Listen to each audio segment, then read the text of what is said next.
beautiful. Assalamualaikum warahmatullahi wabarakatuh.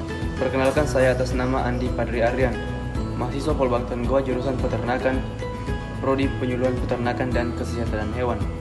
Pada kesempatan kali ini saya akan menjelaskan mengenai organ reproduksi ternak sapi jantan dan sapi betina. Yang pertama adalah organ reproduksi ternak sapi jantan, dimulai dari testis. Testis berbentuk memanjang, lonjong dan lebih besar dibandingkan dengan yang terdapat pada kuda jantan. Fungsi testis untuk menghasilkan spermatozoa dan menghasilkan hormon androgen. Yang kedua adalah skrotum. Skrotum merupakan kantong kutaneus yang berisi testis, mengandung lapisan subkutan serat otot polos dan tunika dartos. Fungsi skrotum sebagai pembungkus testis untuk melindungi testis agar dapat memproduksi sperma dengan baik dan sebagai pengatur suhu testis. Yang ketiga adalah epididymis, merupakan tempat pematangan spermatozoa sebelum pada akhirnya dikeluarkan melalui ejakulasi, berfungsi sebagai transport atau saluran untuk pemasakan spermatozoa. Yang keempat adalah penis, merupakan organ kopulasi yang dapat dibagi menjadi 3 bagian umum, yaitu glans, bagian utama atau korpus, dan crura atau akar, yaitu bagian yang menempel pada lengkung ischial pelvis, berfungsi sebagai tempat keluarnya urin dan sperma. Yang kelima adalah sigmoid, memiliki lekukan yang berbentuk S atau flexura sigmoid yang memungkinkan penyimpanan penis saat tidak digunakan, berfungsi sebagai menarik penis pada saat birahi dan pada saat setelah kawin alam. Selanjutnya adalah organ reproduksi sapi betina, dimulai dari vulva.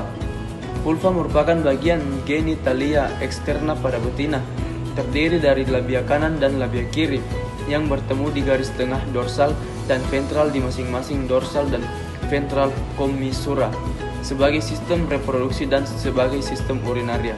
Yang kedua adalah vagina, adalah bagian dari saluran reproduksi yang terletak di dalam pelvis di antara uterus secara kranial dan vulva secara kaudal, merupakan jalan lahir untuk melahirkan fetus saat partus, sebagai alat kopulasi dan tempat sperma diposisikan, dan sebagai jalan peranakan pada saat proses beranak. Yang ketiga adalah cervix, diproyeksikan pada kaudal vagina, tersusun atas sphincter otot polos yang berat dan tertutup rapat, kecuali selama estrus dan partus atau kelahiran, berfungsi sebagai menutup lumen uterus sehingga menutup kemungkinan untuk masuknya mikroorganisme ke dalam uterus dan sebagai tempat reservoir spermatozoa. Yang keempat adalah uterus. Uterus tersusun atas 2 tanduk, uteri atau cornua, korpus dan cervix atau leher, berfungsi sebagai tempat menyimpan dan memelihara embrio atau fetus. Yang kelima adalah tuba fallopi atau oviduct. Oviduct pada mamalia memiliki panjang dan tingkat melingkar yang bervariasi. Oviduct dapat dibagi menjadi 4 segmen fungsional, antara lain pinggiran seperti fimbria, abdomina berbentuk corong membuka di dekat ovarium sampai infundibulum, ampulla yang melebar ke distal, dan bagian proksimal sempit oviduct yang menghubungkan lumen uterus sampai istimus, berfungsi untuk mengangkut ovum dan spermatozoa dan tempat terjadinya pembuahan dan terjadinya pembelahan sel dari embrio. Yang keenam adalah ovarium, merupakan organ utama reproduksi pada betina dan berada di dalam rongga abdominal.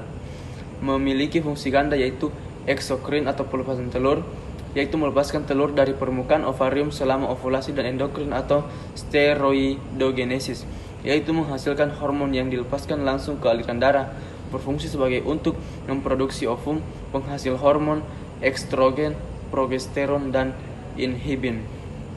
Demikianlah penjelasan mengenai organ reproduksi sapi jantan dan betina yang dapat saya sampaikan. Semoga bermanfaat. Assalamualaikum warahmatullahi wabarakatuh.